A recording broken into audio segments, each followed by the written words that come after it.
Hi, it's Lisa Christensen, and I wanted to share with you how I use my watercolor, a clean watercolor palette, and we're going to make a plein air watercolor palette.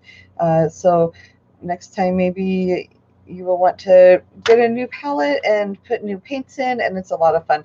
I always like to just take my time creating a new palette, and I picked out my favorite colors. And I know in my last video I said I usually like to just put colors on one side of the palette, and then this one is just for mixing and everything. But I will sometimes, I have a couple palettes where I put just a little dot of pigment on these on the other side, and it doesn't usually get messy or anything. And you can always store it like this. But anyways, let's just get started. And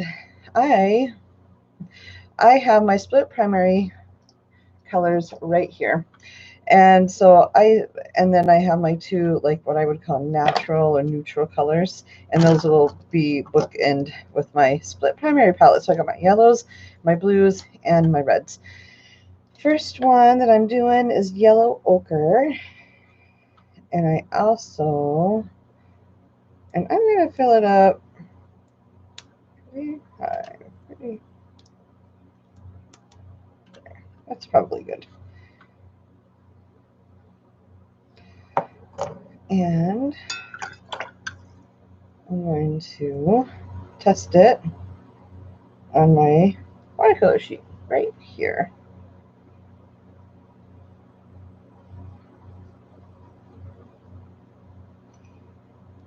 So I'm going to do a bead of color and then clean brush, and I'm just going to add the rest of the water down here so it will bleed down.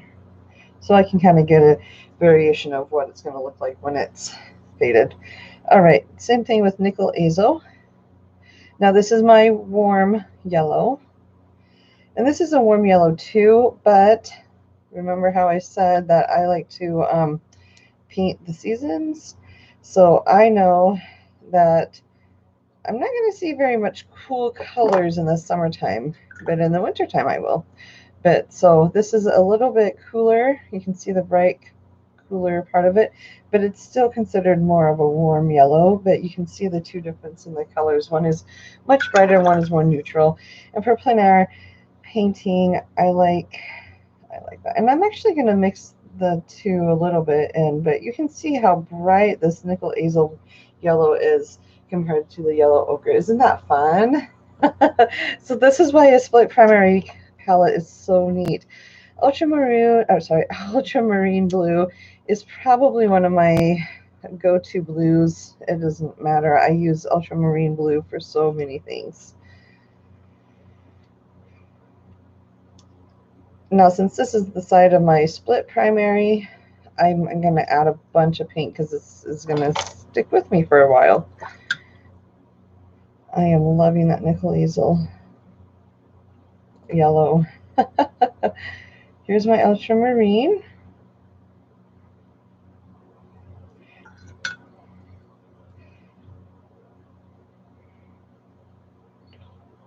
And the Nickle Azo wants to go all over the place, but that's okay.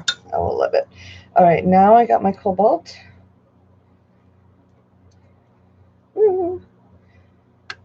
So I'm making a bit of a mess. Now this is my cool blue. I got my warm blue, which is ultramarine, and my cool blue, which is cobalt. And then you'll see I got a third blue that I like, but it's I wouldn't call it a convenience color, but it's just another favorite, and that's the cerulean. But you can get cerulean kind of by mixing these two, but not a complete big difference in the different blues, but this one still screams warmer, and then this one is a little bit cooler. Okay, now I'm on to my Cad Red. This is my warm red.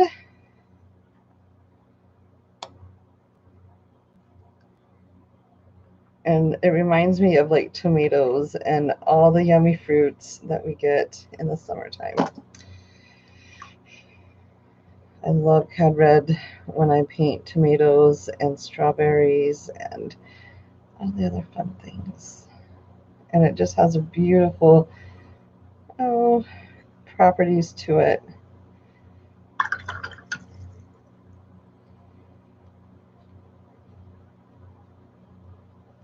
There. I really like that. All right.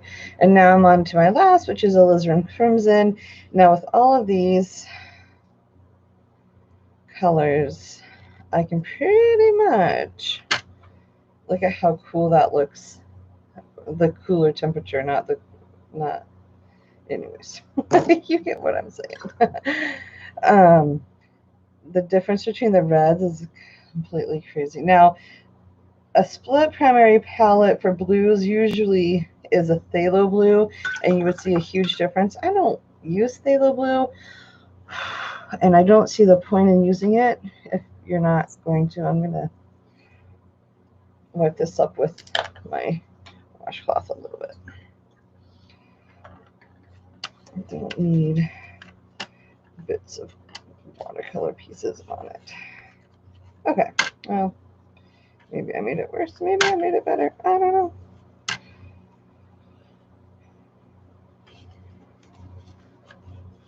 And it's not going to hurt it. It's just there. All right, now I have my graphic gray. This is, I am changing it. Normally I would do Payne's gray, but I just bought this graphic gray, and it's like, I don't know. I'm really kind of excited to try it.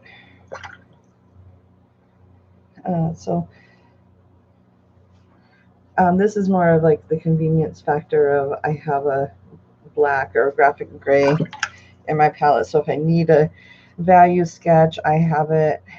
I can just do it. I don't have to mix my gray. I like the granulation in that. And then my burnt umber with ultramarine is my favorite brown.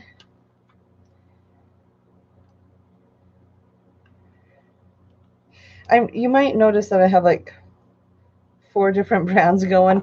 I'm not a brand specific person per se. I like Core. I also like Daniel Smith.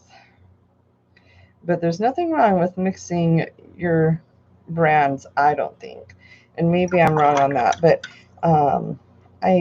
every watercolor has its own different quality, and it's up to you to find it. So there's my split primary palette, and I think it works phenomenally. All right, so now I'm going to go into my secondary palette, my secondary colors that I just love, especially during the summer and fall. I'm hopeful that this palette will help me get through the summer and the fall. But again, I'm not going to use a whole lot. And I'm trying to, I keep putting things where I think I want them at, and then I change them up. Which, you know, that's my prerogative, I guess. But all right, so I got my iridescent gold. I always like to have some sort of iridescent quality in my palette, and so I'll just do that. That is more than enough for the gold.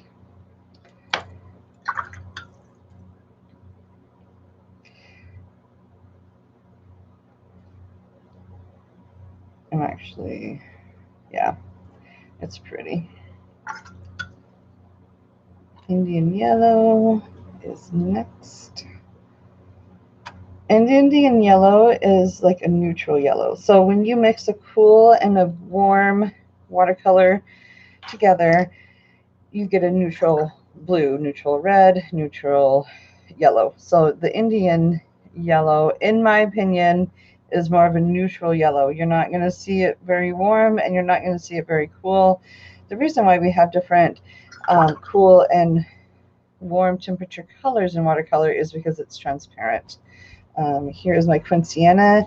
Now quinacridone and that ultramarine makes a really pretty gray, and so that's why I have quinacridone here. You could also probably use like an Aussie red gold and ultramarine, but I'll show you that in a second. If you are new to color theory, or new to watercolor, I definitely recommend learning about color theory. Sienna is one of my favorite colors. All right, green gold. This is another favorite of mine. Again, it's summertime, so it's super bright and cheery. You can see that these are definitely summertime colors. And probably even fall, I would say definitely we can make this into this will get me through the fall. Woo-wee, look at that green gold. It's just my favorite. All right, now I have Sap Green. Sap Green works really well, and I'm probably going to use, this is Core Sap Green. I really like Core's watercolors. They're a little more expensive, I feel, but man, they're worth it. Kind of already see it whooshing on the paper, and oh, it's just really pretty.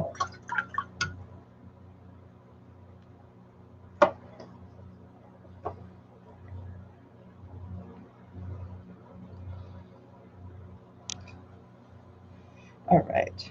Whoops. I'll have to fix that.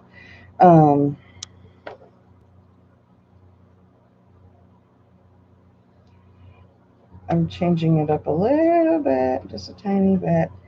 Here's my Cerulean Blue. I'll show you why I've skipped a spot, because I want turquoise right here, but I grabbed the wrong one. Instead of fumbling through, I already had it in my hand. I might as well just use it.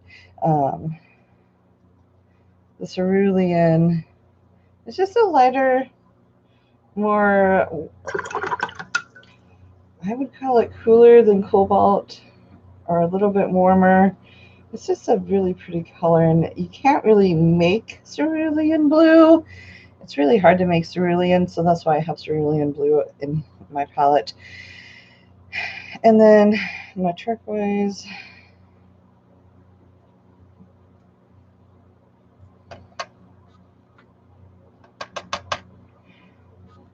Ooh, I'm going to take this out of the lid. That's a lot of paint right there. Sometimes. All right. Ooh-wee. That's going to be some major turquoise right there. I got too much on my brush. But better out than in the tube, right? But look at that turquoise. Oh my gosh, it's so gorgeous. This is another just summer color that I knew I would use. It's very, very, very saturated. But phthalo colors are. And so realistically, I could have put the phthalo turquoise instead of cobalt and still have gotten a good blue. But again, summer just screams blue and yellows. So that's why I have 3 blues in my palette. All right, and then last but not least, Imperial Purple is one of my favorite colors, and it's really hard to create a good purple. So I always have purple in my palette. Sometimes they're a little more muted, sometimes they're more red. This is very much a convenience color, meaning there's, let's see, right here, there is, so there's Quin Red and Ultramarine.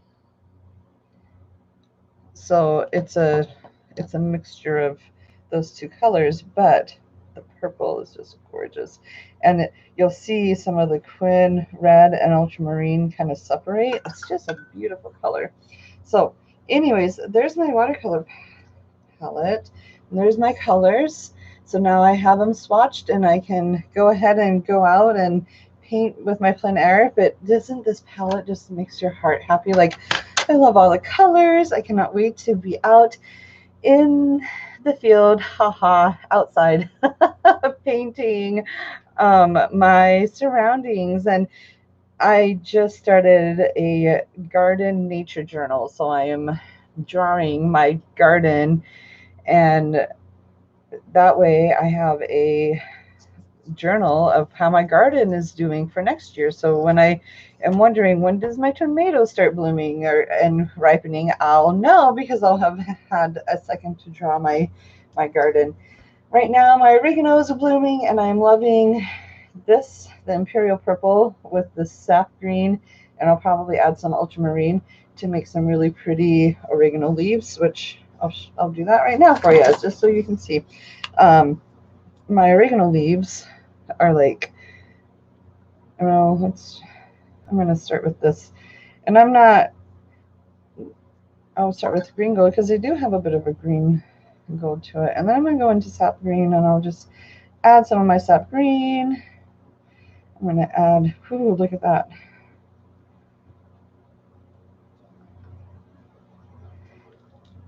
And they do have this like perfect leaf shape. I love my oregano. It's just so much fun to watch grow. And then they have these little like light purple flowers that kind of, it's like a big ball of purple dots. I don't know. They're really fun. And of course it's a long stalk. So realistically I should have gone long and then just done my little purple flower head right there with my oregano. And then if I wanted to, I could definitely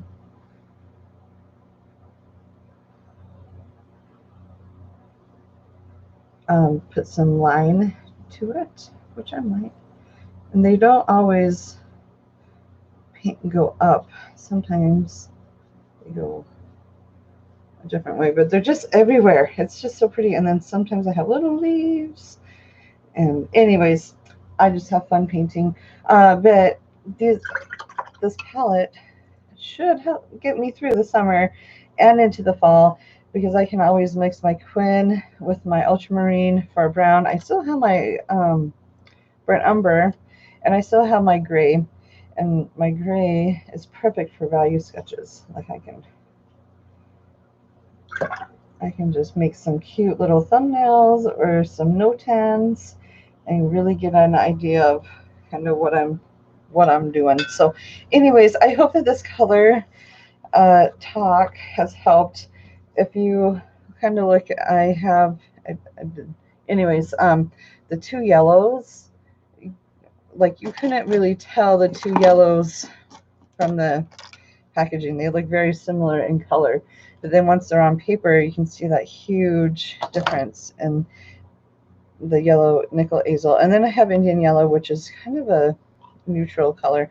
Anyway, so get your split primary colors. You can mix a whole bunch of different colors. I will do a video on the different colors I like to use for this.